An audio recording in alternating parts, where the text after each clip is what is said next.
방금 읽은 19절부터 31절까지 본문은 사울이 회심하고 아나니아를 통해서 눈을 뜨고 난 그 이후에 진행된 상황입니다. 그냥 스토리로 보면 사울의 그 이후의 신변을 소개하는 정도의 내용으로 읽힐 수 있는데요. 사실 누가의 의도는 그런 정도의 목표가 아니라 누가가 이 사울을 맨 처음 어떻게 등장을 시켰냐면 7장에서 스데반 죽이는 현장, 거기서 사람들이 옷을 벗어 사울이라는 청년의 발 앞에 두었다라고 등장했던 이 인물의 전개가 지금 어떻게 진행됐냐 하는 그 일단락의 의미가 있습니다. 그래서 일단 이 사람이 예루살렘에서 교회를 잔멸했고 그걸로 모자라 위협과 살기가 등등해서 예수 믿는 자들 잡아 가두려고 원정을 떠났던, 그렇게 예루살렘을 떠났던 이 사람이 결국 예루살렘에 다시 복귀할 때 어떤 모습으로 돌아왔는가를 전개하는 차원으로 그 기간까지를 제안을 한 것이고요. 이후 이 사람이 잠깐 다시 등장하는 데가 11장이고 공식적으로는 13장부터 바울의 그 1차 선교 여행이라고 하는 그 내용이 이제 시작이 되는 건데, 사도행전 상에서 오늘 9장에서 11장 재등장하는 데까지가 사실 기간으로 치면 그 간격이 무려 10년입니다. 갈라디아서 2장 1절 말씀을 근거하기도 하고 또 여러 성경의 연대들을 근거해서 추정하기로 그렇게 이야기를 하는데, 오늘 본문의 이 사울의 행적이 마무리가 어떻게 됐냐면 30절에 보니까 예루살렘에서 이 사울을 유대인들이 죽이려고 하니까 사람들이 가이사랴로 데리고 갔다가 다소로 보냈다 그러잖아요. 이 사람 고향이. 그러니까 이 사람이 고향 다소에 가서 그러니까 10년이라는 기간 동안 뭘 했는지가 성경상으로 명확하지가 않고요. 그래서 보통 이 10년이라는 기간을 가리켜서 말하기를 사울의 감춰진 시간 또는 숨겨진 시간, 기간 이렇게 말하기도 하는데, 그리고 오늘 본문은 그 10년이라는 그 기간의 이전 상황인데, 사실 오늘 본문도 19절부터 30절까지가 짧은 기간으로 그냥 읽혀 내려가지만 누가가 그렇게 요약적으로 기록을 해서 그런 거지 실상은 3년 정도에 걸친 기간의 일입니다. 즉 예수 믿는 자들 잡겠다고 예루살렘 떠났다가 다시 돌아오는데 3년 걸린 거예요. 그래서 연대로만 보면 뒤에 사도행전 13장에서 바울이 1차 선교 여행 시작하는 게 이 회심 이후에 못해도 대략 12년에서 13년, 많게는 14년 뒤에 시작된 일이에요. 자, 그래서 오늘 본문을 이렇게 기록할 때 누가의 초점은 다메섹에서 주님 만나고 회개한 이 사람이 그 후에 무슨 여정을 지나면서 어떤 시간을 보냈냐, 무슨 업적을 그 기간 동안 남겼냐에 있지 않고 순전히 대주제께서 자기의 일을 어떻게 이루어 가시는가, 특히 무슨 일이죠?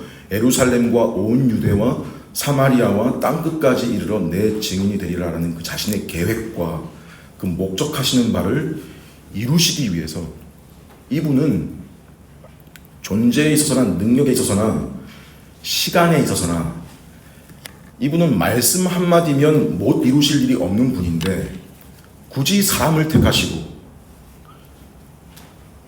시간을 들이셔서 그 사람을 준비시키시고 도구로 삼아 일을 하시기를 즐거워하셨고, 근데 그러다 보니까 그게 사람들 눈에 보이기에는 사람이 하는 일 같고, 그죠? 시간 속에서 시간에 걸려 일어나다 보니까 안 믿는 사람들 눈에는 우연히 일어나는 일로 보이고, 심지어 믿는 사람들 눈에도 막막하게 보이기도 하고. 왜요? 사람이 사용되고 있고 시간이 걸리니까요. 그렇죠? 근데 성경이 하는 말은 뭐인 거냐면, 보아라, 사람이 한 게 아니지 않냐. 이 사람 예수 믿는 사람 잡으려고 떠난 사람 아니냐. 근데 예수 전하는 자가 돼서 돌아오지 않냐. 3년 뒤에, 10년 뒤에, 13년 뒤에. 그리고 더 기가 막힌 건요, 이제 그 박해를 이 사람이 받고 있죠. 박해를 하던 인간이, 그것도 최선봉에서 대장질하던 사람이 이제 박해를 받는데, 그게 마치 자기의 숙명인 것처럼 가는 곳마다 박해가 있는 거예요. 여러분은 이 차이의 간격이 실감이 가십니까?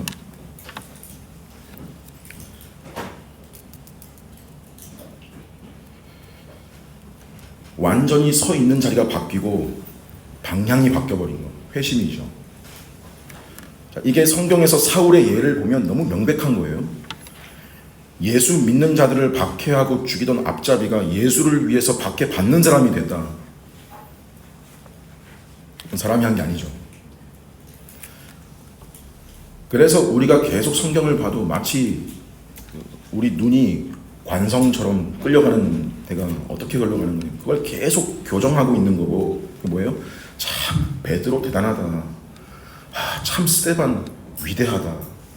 참 이 바울 엄청나다. 이거 말고, 이런 전개에서 여러분 주인공이 사람일 리가 있어요? 어떻게 이런 죄인을 이런 식으로 고쳐 쓰시는 그런 분의 지혜와 능력이 얼마나 위대하고 대단한가. 이 한 인생의 시간표를 주관하고 사용하는 존재가 당연히 주인공이고, 너희 역시 다 이분의 손 안에 있다.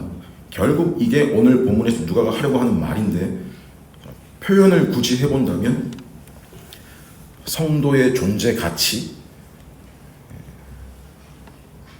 그래서 가질 수 있는 그 성도의 확신, 이런 거에 대한 거예요.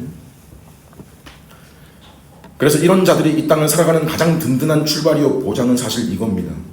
이 사람은 내 이름을 위하여 택한 나의 그릇이다. 바로 앞에 사울이 하신 말씀이었죠. 자, 이게 모든 믿는 자들에게 동일한 말입니다. 그릇의 용도만 다르지 주인이 쓰신다는 차원에서는 다 똑같아요. 그런데 이와 동시에 주어진 그들 현실의 전제가 무엇인가 하면 이거죠. 그가 내 이름을 위하여 얼마나 고난을 받아야 할 것을 내가 그에게 보이리라. 이겁니다. 여러분과 저의 신앙생활에서 제일 어려운 게 결국 이거 아닙니까? 이해가 어렵고 모순처럼 보여요. 주님 약속이 내가 세상 끝날까지 너희와 항상 함께 있으리라 약속하셨는데, 우리의 현실은 고달프고 치열하다 못해 괴롭고 어려운 것이, 이 사이에서 약속을 붙잡다가도 흔들리다가도 다시 일어서고, 이게 그냥 우리 삶인 거예요.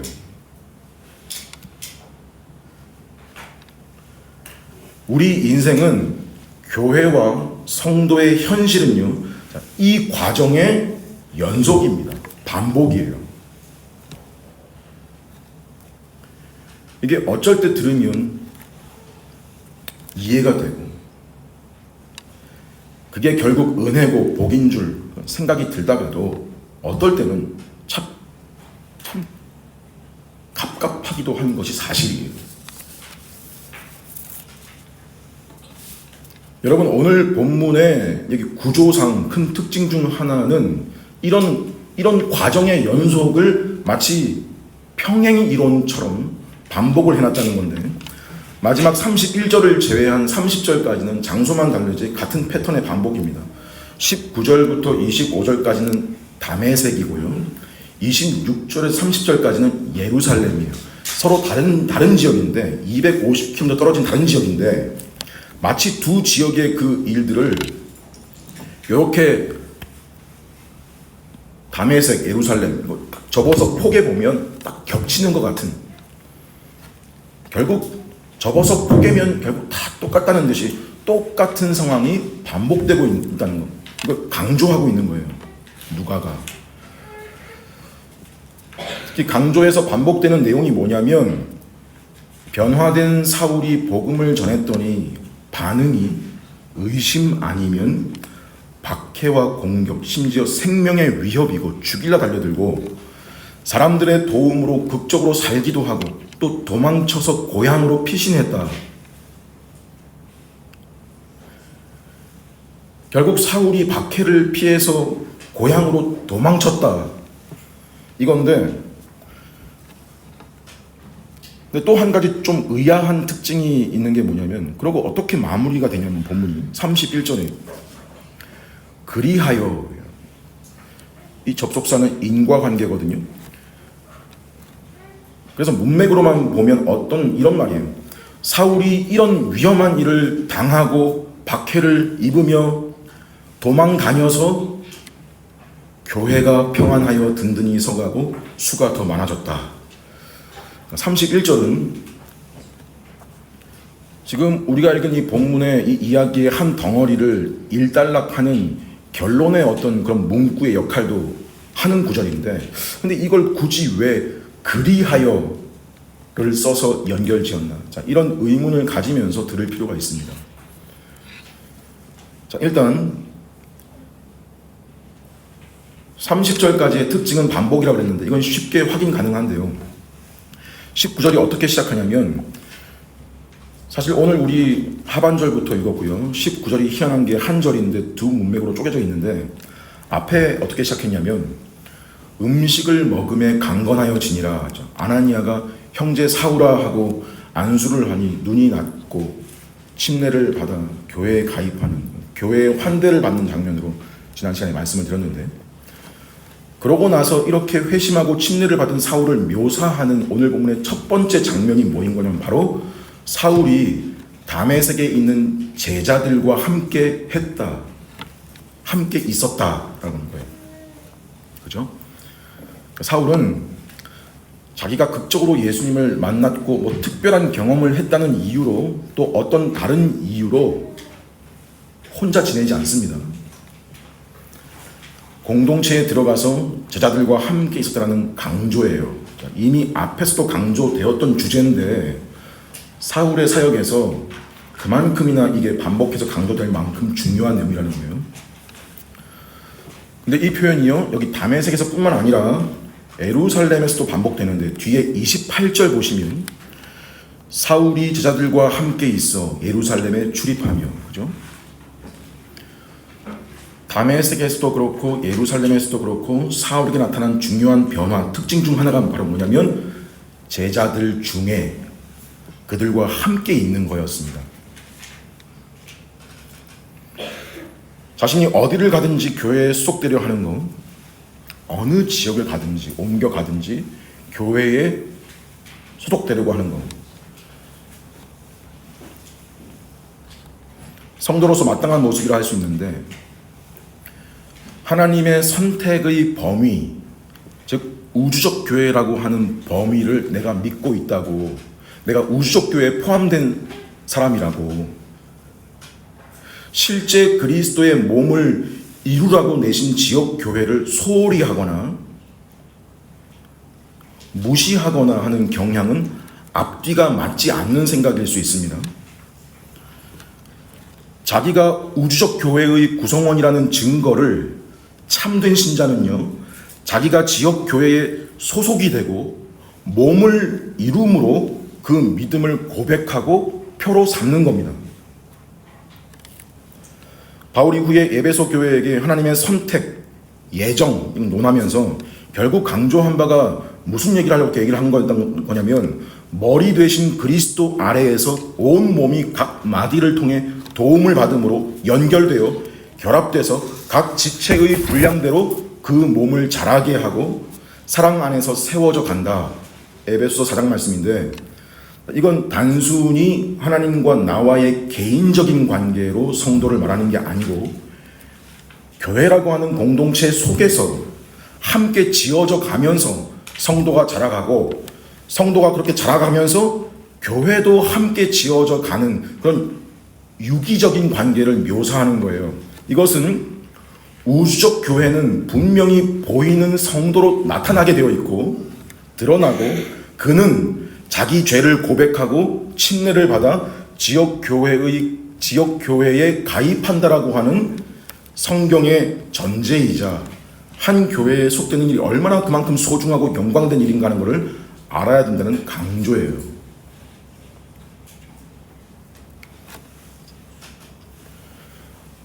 또 20절에 보니까 본문에 즉시로 각 회당에서 예수가 하나님의 아들이심을 전파하니, 그래서 뭐예요? 교회에 소속이 돼서 이 사람이 행한 주된 일이 뭐라는 거냐면, 회당에 가서 예수가 하나님의 아들이시라고 전파했죠. 여기 회당이라는 말 놀라운 것이요, 이 다메섹 회당은 여러 군데가 있었지만 원래 이 사람이 예수 믿는 자들 색출하려고 가려던 데인데, 여길 가서 예수가 하나님의 아들이시라는 이 진리를 선포했고, 또 22절에 사울은 더 힘을 얻어 예수를 그리스도라 증언했다. 예수가 하나님의 아들이시고 예수가 그리스도시다라고 증언했다. 이게 다메섹에서의 일이고요. 역시 예루살렘에서도 29절 보니까 또 주 예수의 이름으로 담대히 말하고 헬라파 유대인들과 함께 말하며 변론하니, 이 복음 전파를 다메섹과 예루살렘에서 똑같이 했다는 건데, 자, 이건 앞에서 교회에 속되는 문제와 어떻게 연관이 있는 거냐면, 이런 복음 전파도 뭐예요? 전도라든지 선교라는 그런 활동도 무조건 개인적으로 하는 일이 아니고, 뭐가 전제가 되는 거냐면 안정적인 교회 생활이 뒷받침돼야 된다 이거예요. 교회를 기반으로 한 선교, 교회가 보내서 한 전도. 바울은 훌륭한 개인 선교사가 아니라 여전히 흠 많고 불순이 섞여 있으나 한 몸된 교회가 보낸 선교사예요. 다메섹에 있을 때는 다메섹 교회에 적을 둔 선교사고, 예루살렘에 있을 때는 예루살렘 교회에 적을 둔 선교사입니다.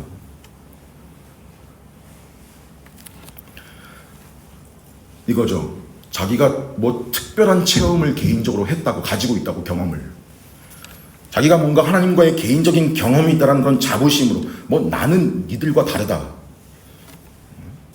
그렇게 그 무리들로부터 자기를 분리하는 게 아니라 오히려 자기를 박해하던 무리였음에도 그들도 이 사람을 받아들이고 그도 그들과 함께 있고, 뭐예요? 그만큼 이게 중요하다. 교회의 한 몸 안으로 내가 들어가야 한다는 게.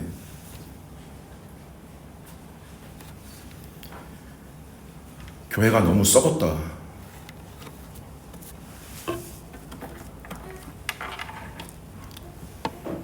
너무 싫다. 뭐 도저히 감당하기 힘든 뭐 진리의 왜곡이나 부패와 분열로 교회가 교회됨을 상실해 버리는 경우, 또 그런 양상이 보일 때, 또는 교회가 이런저런 상황으로 와해되는 경우, 그런 일이 있죠. 그럴 때도 어떻게든 내가 몸을 이룬 교회인지라 교회를 떠나는 일도 내가 하는 데까지는 해보고 떠나는 일도 신중해야 되는데, 뭐 좀만 안 맞으면 교회를 뛰쳐나가고. 여러분들 중에도 그런 경험이 있으실 수도 있는데 저라고 없겠습니까? 대학 시절에, 좀 더 젊은 날에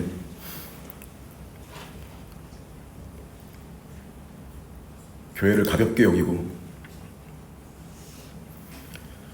그러면서 교회를 사랑한다라고 생각했던 때가 있었습니다.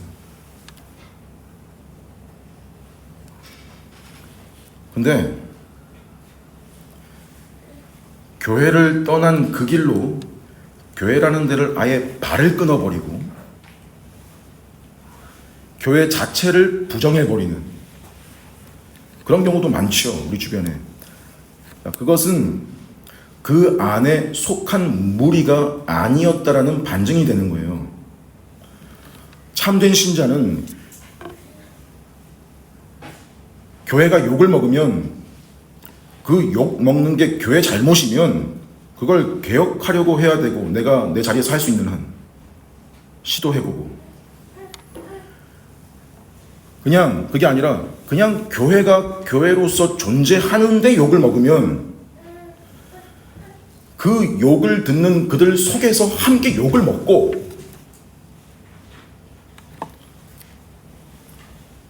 또 그 안에서 그들끼리 보이는 어떤 서로의 부족함이나 인간적인 연약함을 두고 속으로 경시하거나 무시하지 않고, 그 연약함이 나한테는 없나, 내게도 있다는 걸 보면서 그 연약함을 서로 감당하면서 함께 신앙생활 하는 거, 더 나아가서 형제를 나보다 더 낫게 여기고 그들의 아픔을 들어주고 헤아려주고 그들의 기쁨도 내 기쁨처럼 함께 기뻐하고, 이런 관계 안으로 들어가는 거. 여러분, 이게 바로 부르심과 회심이라고 하는 거의 중요한 표시 중 하나인 거예요.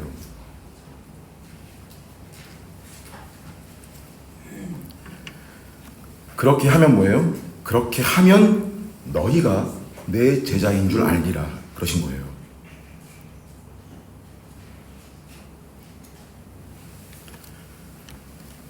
그 주님 말씀 기억하면서 그렇게 살아가면 그게 뭐예요?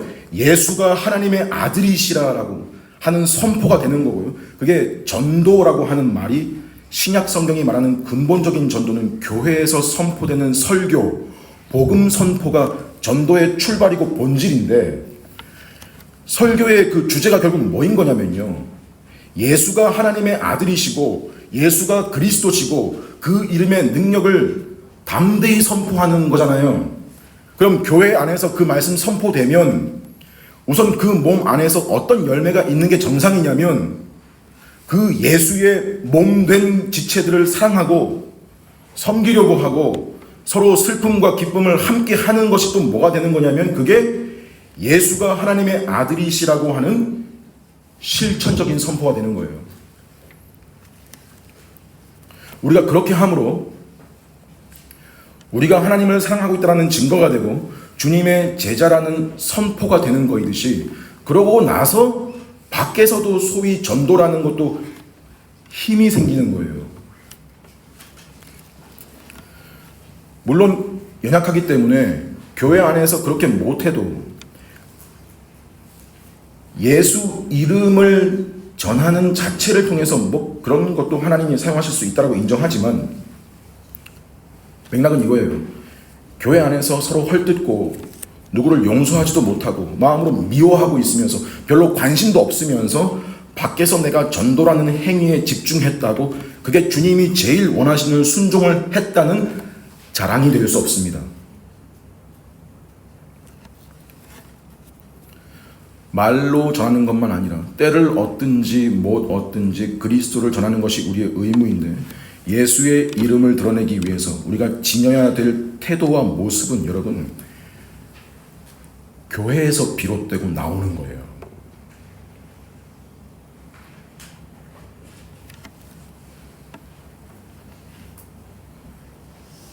교회 안에서 형제들과 함께 진리 안에서 즐거워하고 그 안에서 형제 사랑을 실천하고 순종하고자 할 때 집에서도 되고 일터에서도 되는 거예요.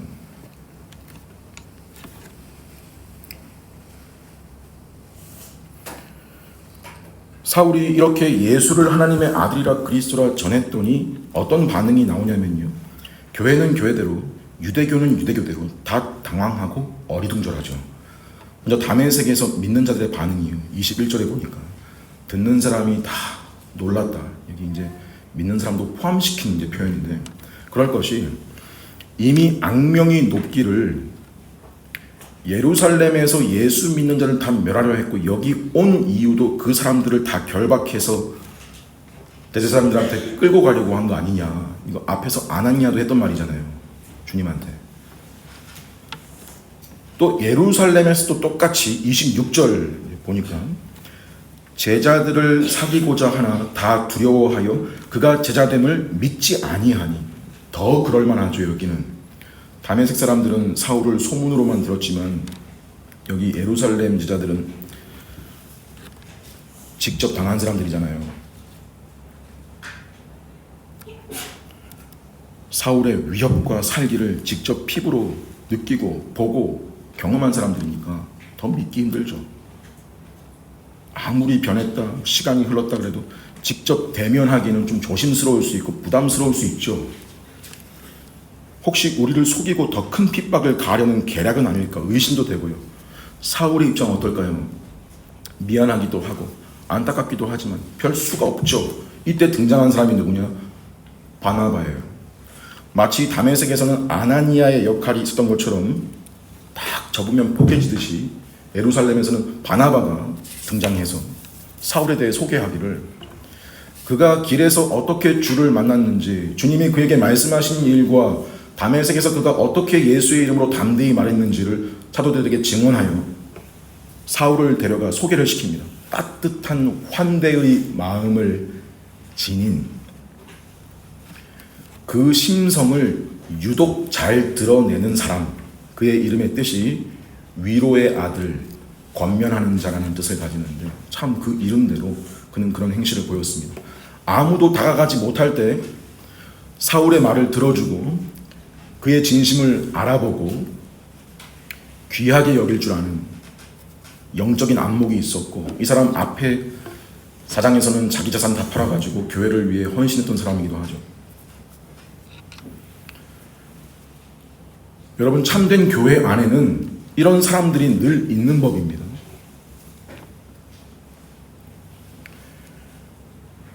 그래서 내가 이 교회에 내가 정착을 했다면 나한테 그런 위로와 격려가 되어준 사람들이 있었다는 거고요. 물론 그 사람이 그런 기질이기 때문이 아니라 하나님이 저 사람을 그렇게 사용하셨다, 이 말이 맞는 거겠죠. 그런 특별한 기질이나 은사가 유독 특출한 이가 있을 수도 있지만, 또 사람마다 누구는 금방 친해지고 누구는 시간이 좀 걸리고 저마다 다른 기질이지만, 기질이 어떻든 간에 이러한 태도는 성도라면 가져야 될 태도입니다. 교회 안에서 좀 소외되거나 신앙적으로 좀 어려운 그런 기간 중에 있다라는 게, 그런 눈치가 보이면 여기 바나바의 행실대로 여러분 돕고 연결시켜주고 또 중재하는 역할을 감당하려고 하는, 반대로 내가 그런 상황일 수도 있죠. 그런 때가 있을 수 있죠. 위로가 필요하고 관심이 필요한 때가 있을 수 있겠죠. 그럼 위로와 권면을 통해서 회복도 경험하고, 그렇지만 혹 위로를 받으려고만 하거나 위로를 강요하는 자세가 아니라 누구든지 다 위로를 주는 사람이 되려고 하고 서로가 서로에게 믿음의 동력자가 되려고 해야 된다. 하나님께서 여러분을 통해서 형제를 일으키시고 교회를 화목케 하는 일을 행하신다면, 그 일에 내가 사용된다면 참 감사한 일 아닙니까? 근데 나 때문에 누가 상처받고 고통받고 괴로움 당한다는 거 내가 신자가 알게 된다면 성도가 견디겠습니까? 자, 교회의 반응은 그렇고 세상의 반응은 먼저 22절에 보니까 다메섹에 사는 유대인들을 당혹하게 하니라. 이 말은 당혹하게 했다. 뭘 전제가 되어 있는 거냐면 논쟁을 하는데 논리적으로 빈틈이 없고 상대가 안 됐다는 의미예요. 그런 의미가 들어가 있는 표현입니다. 그리고 23절에 여러 날이 지나서 유대인들이 사울을 죽이기로 공모를 했다고 나오는데, 처음에는 그 변화가 당혹스럽고 믿기 어려웠지만 시간이 지나면 지날수록 사울이라는 인물을 상대해보고 관찰하면 할수록 그대로 뒀다가는 이거 큰일이다 한 거예요.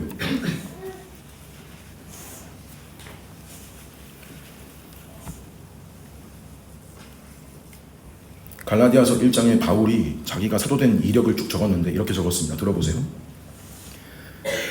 내 어머니의 태로부터 나를 획정하시고 그 은혜로 나를 부르시니가 그의 아들을 이방에 전하기 위하여 그를 내 속에 나타내시기를 기뻐하셨을 때 내가 곧 혈육과 의논하지 아니하고 또 나보다 먼저 사도된 자들을 만나려고 예루살렘으로 가지 아니하고 아라비아로 갔다가 다시 다메섹으로 돌아갔노라. 그러고 나서 뭐라냐면 그 후 3년 만에 내가 게바 베드로를 만나려고 예루살렘에 올라갔다. 자, 회심 후에 다메섹에서 며칠 머물다가 복음 전하면서 예루살렘으로 바로 가지 않고 아라비아로 갔다가 다시 다메섹에 돌아왔는데 그렇게 보낸 시간이 3년이라는 거예요.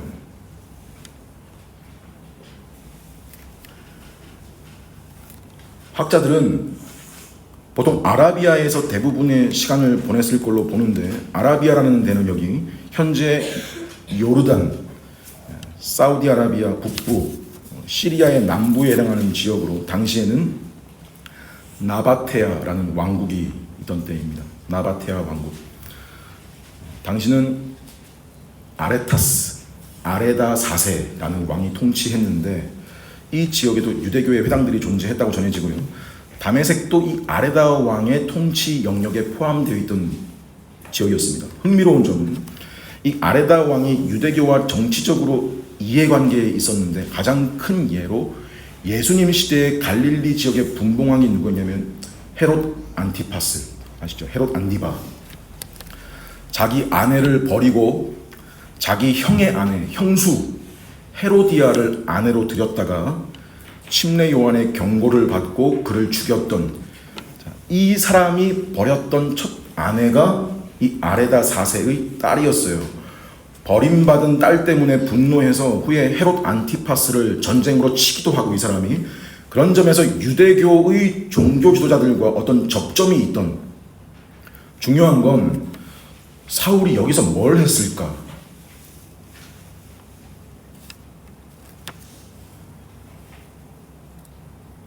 보통 사도로 부름을 받고 3년이라는 시간 동안 사울이 마치 예수님의 제자들이 예수님의 공생의 3년 기간 동안 예수님께 훈련받았던 것처럼 그렇게 조용히 홀로 예수님께 훈련을 받고 있는 준비된 기간을 보냈을 것이라는 그런 생각이 일반적인데 고린도 후서 11장에 보면요 이런 말씀이 나옵니다. 다메섹에서 아레다 왕의 고관이 나를 잡으려고 다메섹 성을 지켰으나 나는 광주리를 타고 들창문으로 성벽을 내려가 그 손에서 벗어났노라. 자, 이 내용은 오늘 본문 24절, 25절에 유대인들의 개교를 알아차리고 광주리를 타고 도망쳤다는 내용과 일치합니다. 오늘 본문은 죽이려던 주체가 유대인으로 나와 있고요. 여기 고린도후서 11장에는 죽이려는 주체가 아레다 왕의 고관, 총독이라고 나와 있어요. 그러니까 이 일에, 이 광주리를 타고 도망치는 이 일에 유대인들과 아레다 왕의 접점이 있었다는, 교류가 있었다는 걸 짐작할 수 있죠. 왜 죽이려 했을까? 짐작할 수 있는 건 아라비아에 있다가 다메섹에 다시 간 이유도 쫓겨서 간 건데, 왜냐하면 거기서도 뭘 한 거예요? 그곳에 있는 회당에 가서 유대인들한테 또는 나바테아 사람들한테 예수의 이름 전한 거예요. 뭐 은둔생활 한 게 아니고 거기 가서도 복음 전한 거예요. 예수가 하나님의 아들이고 예수는 그리스도라고 나바테아 가서도 회당 가서 전한 거예요. 즉 다메섹에 있는 유대인들이 사울을 죽이기로 공모했다는 건 아레다 왕을 끌어들여서 그의 공권력을 빌린 거죠. 자, 이게 말하자면 지금 변화된 사울에 대한 세상의 반응이었습니다. 하지만 그런 중에도 누가 있었냐면요, 그를 광주리에 담아서 줄을 내릴 생각을 한 다메섹 교회의 형제들이 있었죠. 특히 25절에 보니까 구체적으로 그 형제들이 누구라고 밝히고 있냐면 그의 제자들이, 그는 사울입니다. 즉 벌써 사울이 전한 복음을 받아들이고 그리스도인이 된 자들이 이미 있었고 사울을 환대하고 그가 생명을 보존할 수 있도록 적극적으로 도왔습니다.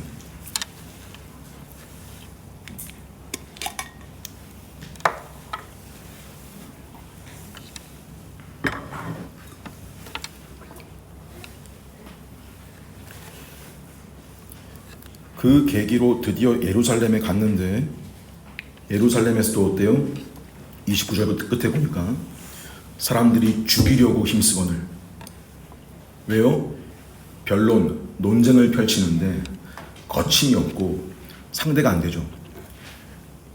지금 이 사울이 변론을 펼친 대상이 누구냐면 과거 스데반과도 논쟁을 벌였던 헬라파 유대인들이고요. 그러니까 즉 이 사울의 동료들이거든요.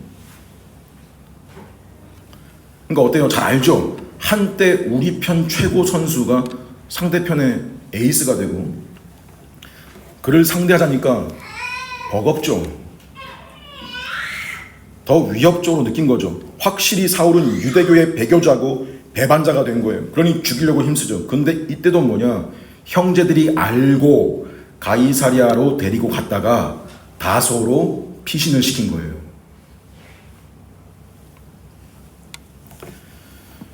자, 여러분, 이게 지금 그리스도의 종된 사울의 일생의 요약이자 압축입니다. 물론 기간적으로만 보면 초기 3년에 불과하지만 이후에 이제 10년 뒤에 본격적인 사역을 시작하고 그 후에 20년 정도를 더 사역하다가 AD 60년대 중후반쯤에 로마에서 네로의 순에 순교하는 것으로 전해지는데 그의 인생이요 계속 일했습니다. 계속 일했어요. 이 과정의 연속이었던 거예요. 고린도후서 11장에 보면 바울이 자기 생애에 겪은 고난을 요약적으로 소개한 내용이 나오는데 들어보세요. 그들이 그리스도의 일꾼이냐 정신없는 말을 하거니와 나도 더욱 그러하도다. 내가 수고를 넘치도록 하고 옥에 갇히기도 더 많이 하고 매도 수없이 맞고 여러 번 죽을 뻔하였으니 유대인들에게 40에 하나 감한 매를 5번 맞았으며 3번 태장으로 맞고 1번 돌로 맞고 3번 파선하고 일주일을 깊은 바다에서 지냈으며 여러 번 여행하면서 강의 위험과 강도의 위험과 동족의 위험과 이방인의 위험과 시내의 위험과 광야의 위험과 바다의 위험과 거짓 형제 중의 위험을 당하고 또 수고하고 애쓰고 여러 번 자지 못하고 줄이며 목마르고 여러 번 굶고 춥고 헐벗었노라. 여러분, 이 양상이 우리가 지금 보는 이 누가가 요약한 본문에도 그대로 이런 모습이 있었던 거예요. 압축적으로. 그리고 누가는요 3년 기간의 일을 다 적은 것도 아니에요. 아라비아에서의 일은 적지도 않았습니다. 근데 이게 누가만 그런 게 아니고요. 바울 자신도 성경 어디에 기록을 안 해놨습니다. 왜 그랬을까요? 뭐 이걸 두고 바울의 감춰진 시간이니 숨겨진 기간이니 뭔가 신비롭게 포장하기도 하면서 추측을 막 하는데 기록하지 않은 가장 큰 이유는 별게 없기 때문입니다.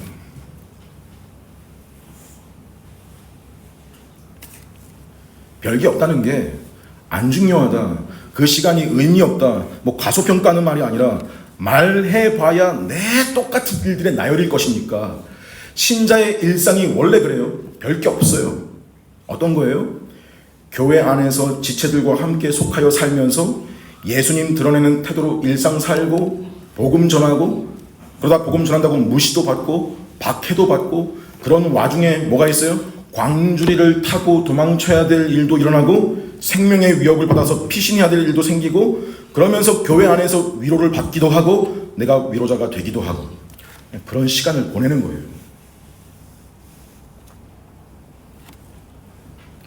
그 3년이라고 딱히 달랐던 게 아닙니다.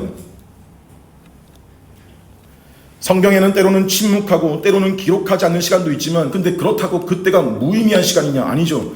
그때도 똑같이 믿음으로 사는 시간입니다. 성경이 보여주지 않는 공백의 시간, 그때도 믿음의 사람들은 다 믿음으로 현실을 산 겁니다.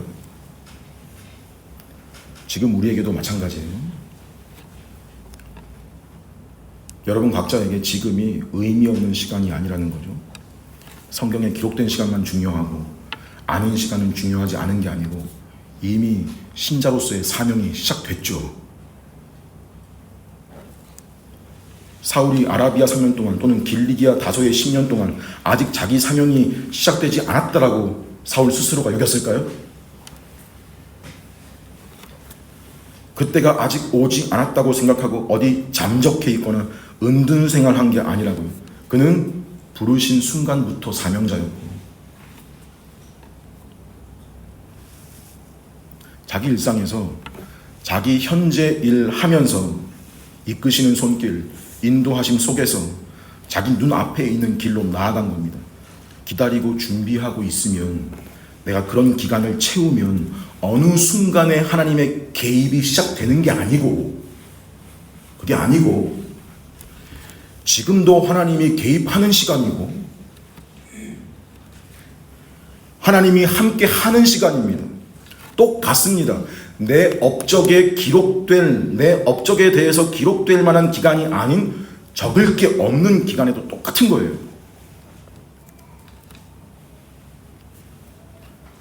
그래서 아라비아의 3년이니 다소에서의 10년이니 안정하서도 뻔해요. 그는 교회에 속했을 것이고 교회에서 복음 전하고 밖에서도 복음 전하고 고난당하고 위로받고 위로를 주고 이거의 연속이었던 거죠. 이런 시간 속에서 하나님의 손길도 보고 도우심도 경험하고 그러는 일상, 이걸 두고 사울이 사도로 준비한 시간, 훈련의 기간, 그것도 맞는 말이겠지만 그 시간도 다 하나님의 소관이고 내가 너와 함께한다. 우리도 똑같은 거예요.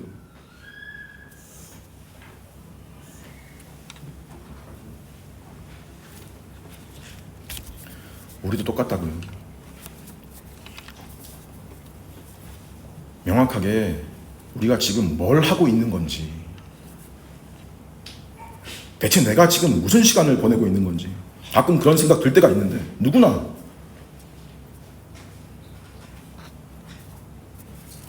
그게 우리 인생인데 여러분 이 사실을 아는 사람은 자기의 현실, 일상, 그런 반복되는 접으면 포개지는 겹쳐지는 그런 일들의 연속을 막연하게 여기거나 마냥 지겹다거나 이게 뭔 의미가 있을까 그렇게 보는 게 아니고 바울이 그렇게 고난받는 일들 나열하는 중에 그 맨 뒤에 뭐라고 또 적었냐면요, 이 외의 일은 고사하고 아직도 날마다 내 속에 눌리는 일이 있으니 곧 모든 교회를 위하여 염려하는 것이라. 누가 약하면 내가 약하지 아니하며 누가 실족하게 되면 내가 애타지 아니하더냐. 내가 부득불 자랑할진대 내가 약한 것을 자랑하리라. 주 예수의 아버지 영원히 찬송할 하나님이 내가 거짓말 아니하는 것을 아신다. 다메섹에서 아레다 왕의 고관이 나를 잡으려고 다메섹 성을 지켰으나 나는 광주리를 타고 들창문으로 성벽을 내려가 그 손에서 벗어났다. 이러거든요. 지금 이게 한마디로 뭐냐면 자기가 겪고 있는 현실, 뭐 고난이니 박해니 배고픔이니 감옥이니 이건 나열했는데 사실 이것보다 내 더 큰 염려는 교회를 위하는 염려다. 뭐 우리로 치면 대단한 거 아닙니다. 전에 그 형제 어려움이 있다고 들었는데, 어떤 문제 있다고 들었는데 어떻게 잘 해결됐을까.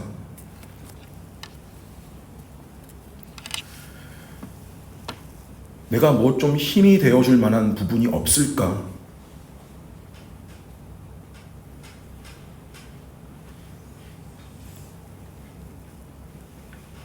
실족한 사람, 신앙이 약해진 것 같은 상황, 그 연약함을 공감하면서 누가 실족하게 되면 내가 애타지 아니하더냐. 사실 내게는 그게 더 큰 염려다. 내 인생, 내 앞길, 그 와중에 내가 당하고 있는 지금 내 현실 고난도 대단한 건데, 우리말로 내 코가 석잔데 내 속에 그런 부담이 있다. 이게 내가 굳이 자랑이라면 이게 자랑이다. 그러면서 뭐라 그래요? 나는 자랑한다면 차라리 내 약한 것을 자랑하겠다. 누구는 자신들의 업적과 자기 능력과 그런 걸 자랑하지만 나는 그런 자랑할 만한 것이 없다는 걸 오히려 자랑하겠다. 별 볼 일 없는 사람이라는 걸 그거 자랑하겠다. 그리고 진짜 한 자랑이 뭐예요? 나는 광주리를 타고 창문으로 성벽을 내려간 적도 있다. 이게 지금 바울의 맥락이에요. 마치 광주리에 실린 그 용도 쓰레기나 짐짝처럼 나는 나를 큰 그릇으로 쓰시겠다고 한 약속을 가졌는데 이 뭐냐 현실은 광주리에 실려서 도망쳐야 되는 모습 보면서 이 얼마나 뭐예요? 내가 무력한 존재인가.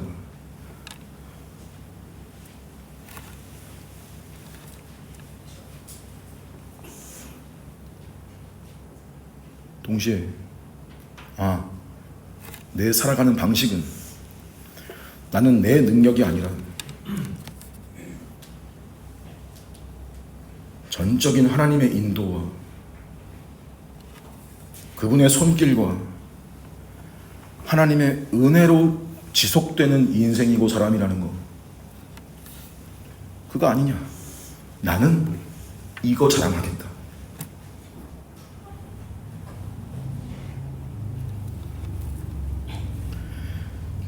그래서 나는 나의 약함을 기꺼이 자랑할 수 있다.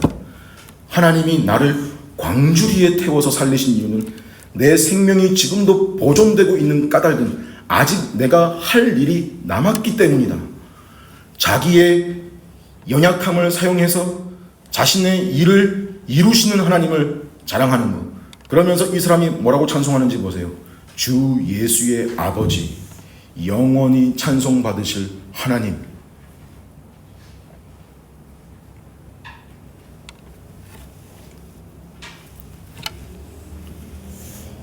여러분, 우리는 이제야 31절의 이 결론이 납득이 되는 거예요. 그리하여 온 유대와 갈릴리와 사마리아 교회가 평안하여 든든히 서가고 주를 경외하고 성령의 위로로 진행하여 수가 더 많아지니라. 왜 그리하여예요?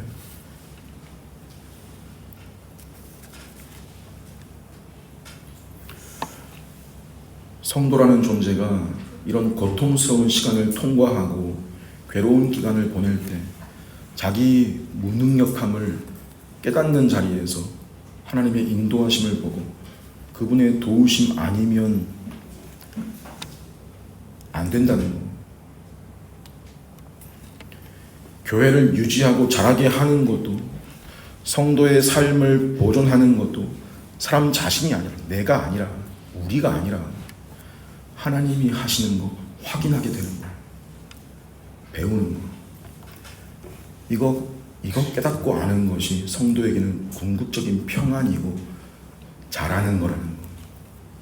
그래서 내 약함을, 우리의 약함을 자랑한다입니다.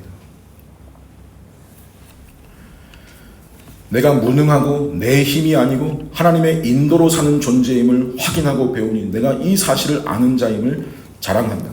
신자는 그 일로 하나님을 향한 경외심이 생기며 거기에는 성령 하나님의 위로가 있습니다.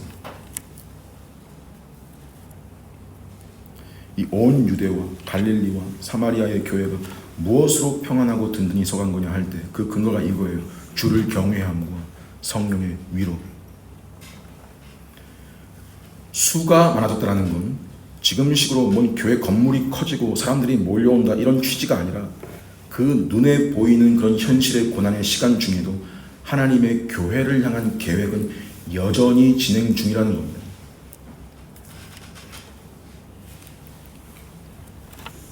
참 신비로운 것이 우리 상식으로는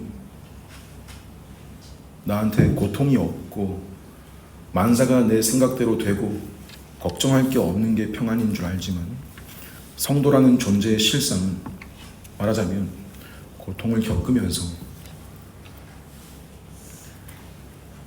즉 감춰진 시간, 반복되는 연속의 과정 중에 진정한 평안이 무엇인지 배워가게 되는 신비, 반문할 수 있습니다. 왜 꼭 그래야만 되냐? 왜 꼭 그 방식이어야만 하냐? 이것을 만나지 않고는 인간이 자기 한계를 깨닫고 하나님 되심과 하나님의 은혜와 자비의 필요성을 인식할 다른 방법이 없기 때문입니다. 욥도 자기는 도무지 이유를 알 수 없는 고난 겪으면서 결국 뭐라고 고백합니까? 내가 주께 대하여 귀로 듣기만 하였사오니 이제는 눈으로 주를 보나이다. 뭐예요? 배우는 거죠. 그러면서 이만큼 잘하는 거예요. 성도의 존재 가치입니다. 하나님이 시간 속에서 성도를 자라게 하신다.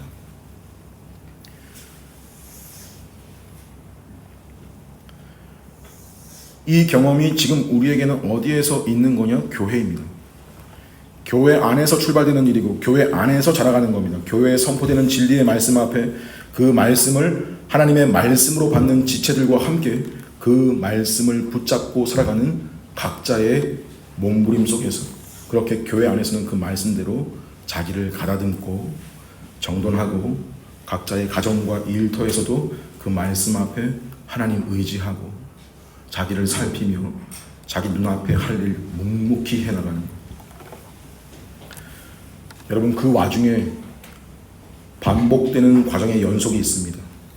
때로는 괴롭고 때로는 답답하고 막막하고 때로는 무너지고 좌절하는 때가 있습니다. 꼭 광주리를 타고 내려가는 것 같은 광주리에 실려서 내 인생이 어디로 흘러갈지 어디로 가는 걸지도 모른 채 그냥 도망치듯 하는 상황들이 있습니다. 무력하고 내 계획대로 흘러가지 않고 도저히 답이 안 보이는 순간들이 있습니다. 하지만 여러분, 사실 그 순간이 하나님의 손에 붙들려 있는 순간입니다. 하나님이 나의 생명을 지금도 유지하시고 보존하시는 까닭이 있다. 하나님이 우리 교회를 이 땅에 유지시키시고 보존하신 까닭이 있다. 이 지식이 있으면 여러분과 저의 삶의 여러 상황들을 믿음으로 볼 수 있고 견딜 수 있는 겁니다. 여러분, 교회와 성도가 이런 마음 가지고 이런 태도로 각자의 눈앞에 길 순종으로 걸어 나가면 그게 하나님 찬송하는 거고 하나님 영광 받으십니다. 주 예수의 아버지, 영원히 찬송할 하나님, 그분이 내 중심을 다 아시고 위로하신다. 우리가 하나님의 손 안에 있다. 성도의 확신. 그래서 이 사람은 내 이름을 위하여 택한 나의 그릇임에도 불구하고 눈에 보이는 현실이 주님 이름 위하여 얼마나 고난을 받아야 할 것인지를 보는 것이 오히려 찬송이 될 수 있습니다. 막연한 시간, 과정의 연속, 반복되는 삶의 염증이 있을 때 고통스럽고 괴로운 시간일 때가 많죠. 하나님의 손길이 그때도 성도를 붙잡고 있음을 믿으십시오. 그런 생각이 들면 오히려 하나님을 바라보라는 사인으로, 신호로 여기십시오. 사도 바울이 고백합니다. 형제들아, 우리가 아시아에서 당한 환난을 너희가 알기를 원하노니 살 소망까지 끊어지고 우리 마음에 사형 선고를 받은 줄 알았다. 이는 우리로 자기를 의지하지 말고 오직 죽은 자를 다시 살리시는 하나님만 의지하게 하십니다. 아멘. 너희를 위한 우리의 소망이 견고함은 너희가 고난에 참여하는 자가 된 것 같이 위로에도 그리할 줄을 알라. 아멘. 여러분, 이게 교회를 향하여 하나님이 정하신 원리입니다. 그리하여 교회가 평안하고 든든히 서가는 겁니다. 이것이 우리의 길이고 이것이 이 땅에 참된 교회들이 걸어간 역사입니다. 우리의 존재가 이러한 약속과 보장 아래에 있다는 사실을 굳게 믿고 우리가 이 말씀 붙잡고 믿음으로 주어진 삶 다 살아가시기를 간절히 바랍니다. 주의 만찬 거행하겠습니다.